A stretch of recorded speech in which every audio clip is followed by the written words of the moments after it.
Assalamualaikum warahmatullahi wabarakatuh. Video pembelajaran kali ini akan membahas tentang luas permukaan dan volume kerucut. Materi luas permukaan dan volume kerucut merupakan materi SMP kelas 9 semester 2. Adapun kompetensi dalam pembelajaran ini yaitu membuat generalisasi luas permukaan dan volume berbagai bangun ruang sisi lengkung seperti tabung, kerucut, dan bola. Indikator pembelajarannya ada dua, yaitu yang pertama, memahami luas permukaan kerucut, yang kedua, menemukan volume kerucut melalui eksperimen. Tujuan pembelajaran kali ini yaitu, yang pertama, siswa dapat memahami luas permukaan kerucut, yang kedua, siswa dapat menemukan volume kerucut melalui eksperimen dengan tepat.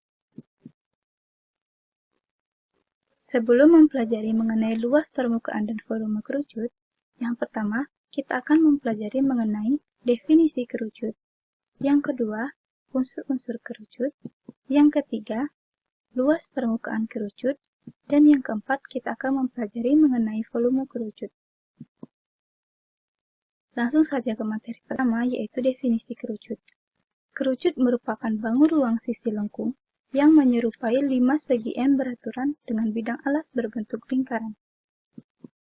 Benda-benda dalam kehidupan sehari-hari yang menyerupai kerucut yaitu kon es krim, topi ulang tahun, dan topi petani. Materi yang kedua mengenai unsur-unsur kerucut. Di sini telah disediakan gambar kerucut. Dan apabila selimut kerucut sedikit dibuka, maka akan tampak bahwa alas kerucut berbentuk lingkaran. Dan apabila selimut kerucut benar-benar kita buka, maka akan terlihat jaring-jaring kerucut yang terdiri dari juring dan lingkaran.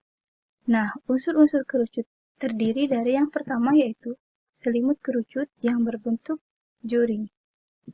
Yang kedua, garis lukis kerucut. Yang ketiga, alas kerucut yang berbentuk lingkaran dengan jari-jari. Dan unsur yang terakhir yaitu tinggi kerucut. Materi selanjutnya yaitu luas permukaan kerucut. Luas permukaan kerucut ekivalen dengan jumlah semua luas bangun penyusun dari jaring-jaring kerucut. Tadi kita ketahui bahwa jaring-jaring kerucut terdiri dari alas yang berbentuk lingkaran dan selimut kerucut yang berbentuk juring. Di sini, jari-jari alas kerucut yang berbentuk lingkaran kita misalkan dengan R, tinggi kerucut kita misalkan dengan T, dan garis lukis kerucut kita misalkan dengan S. Untuk menemukan luas permukaan kerucut, kita akan menjumlahkan luas alas kerucut yang berbentuk lingkaran dan selimut kerucut yang berbentuk juring. Jadi, luas permukaan sama dengan luas lingkaran ditambah luas juring. Di mana kita tahu rumus luas lingkaran yaitu PR kuadrat dan rumus luas juring yaitu PRS. Sehingga diperoleh luas permukaan sama dengan PR dikali R ditambah S. Apabila panjang S sebagai garis pelukis kerucut belum diketahui, maka kita dapat menentukannya dengan menggunakan rumus Pythagoras. Dengan S kuadrat sama dengan R kuadrat ditambah T kuadrat, atau S sama dengan akar R kuadrat ditambah T kuadrat. Materi yang selanjutnya yaitu volume kerucut. Di sini kita akan menentukan volume kerucut melalui suatu eksperimen. Eksperimen yang akan kita lakukan menggunakan tabung dan kerucut, dengan syarat tabung dan kerucut memiliki tinggi dan luas alas yang sama. Untuk memulai eksperimennya, di sini telah disediakan beberapa kerucut yang telah berisikan cairan merah.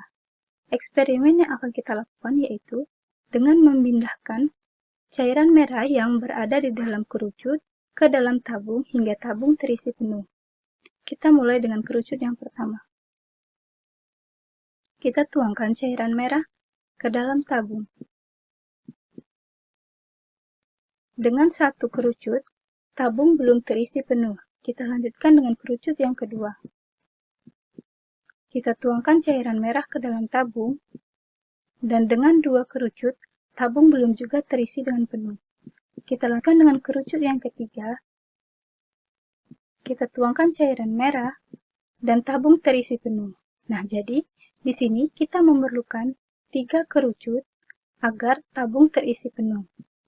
Selanjutnya, dari eksperimen yang telah kita lakukan tadi, kita akan membandingkan volume kerucut dengan volume tabung. Kita tahu bahwa kita membutuhkan 3 kerucut agar tabung terisi penuh. Jadi, 3 volume kerucut sama dengan volume tabung.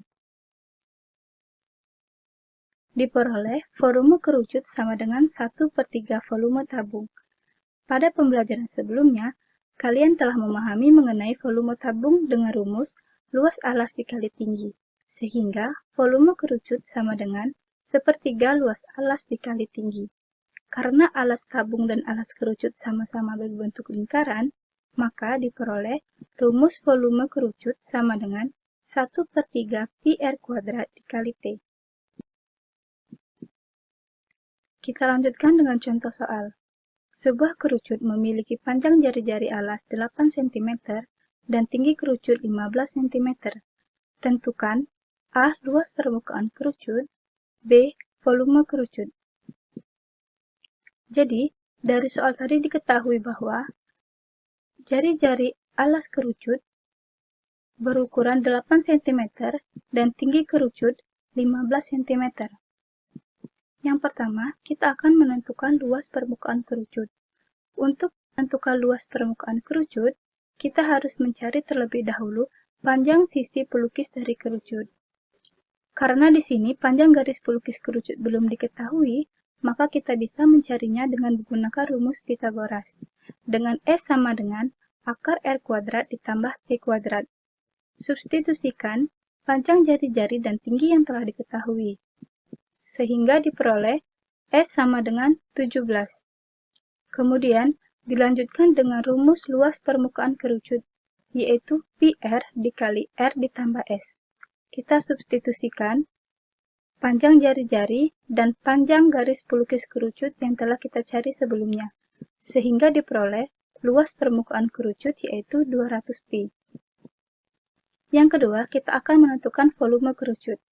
Karena jari-jari kerucut dan tinggi kerucut telah diketahui, maka kita langsung menggunakan rumus volume kerucut, yaitu 1/3 pi r kuadrat T. Kita substitusikan panjang jari-jari dan tinggi kerucut, dan diperoleh volume kerucut sebesar 320 pi. Jadi, diperoleh luas permukaan kerucut sebesar 200 pi dan volume kerucut sebesar 320 pi. Sekian video pembelajaran mengenai luas permukaan dan volume kerucut. Terima kasih, semoga bermanfaat. Sampai bertemu di video selanjutnya. Wassalamualaikum warahmatullahi wabarakatuh.